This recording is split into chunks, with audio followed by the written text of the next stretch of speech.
સોના ચાંદીની દુકાન ધરાવતા વેપારીને ઢબડી ગામ પાસે કાને આંધળી દળેલા મરચાની ભૂકી નાખી સોનાના ચેનની લૂંટ.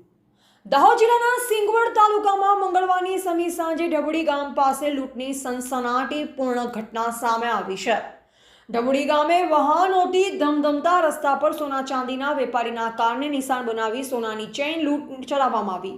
જોકે સ્થાનિક અવરજવર કરતા લોકોની સતર્કતા કારણે બે લૂંટારોને લોકોએ પકડી બરાબરનો મેથી પાક ચખાડ્યો. દાળ લૂંટ કરવા આવેલા બે અજાણ્યા શખ્સોને લોકોએ પોલીસને હવાલે કર્યા.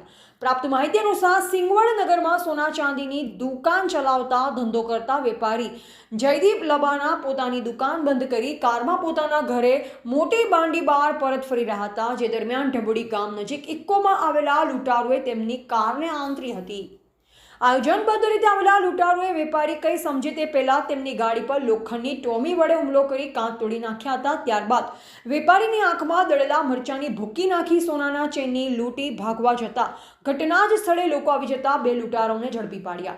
જોકે હુમલો અને લૂંટ થયાની બૂમાબૂમનો અવાજ સાંભળી આસપાસના લોકો તાત્કાલિક એકઠા થયા.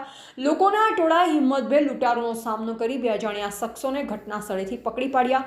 લૂંટ ઘટનાની જાણ પોલીસને થતાં જ રણધીકપુર પોલીસનો કાફલો તાત્કાલિક ઘટના સ્થળે દોડી આવ્યો. લૂંટારોને પોલીસે ઝડપી પાડી કાયદેસરની કાર્યવાહી હાથ ધરી છે. લૂંટમાં લવાયેલ વેપારી જયદીપભાઈ લબાનાને સારવાર માટે દાહોદ ખસેડાયા.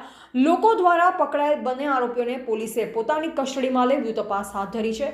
લૂંટારો હોવાની ચર્ચા સાંભળવા મળી રહી છે અને પકડાયેલ બે લૂંટારો લીમખેડા તાલુકાના ચીલાકોટા ગામના હોવાનું જાણવા મળ્યું છે. આ ઘટનાના પગલે સમગ્ર પંથકમાં ચકચાર મચી જવા પામી છે. રિપોર્ટર રમેશ દમા, દાહોદ જિલ્લા બ્યુરો ચીફ.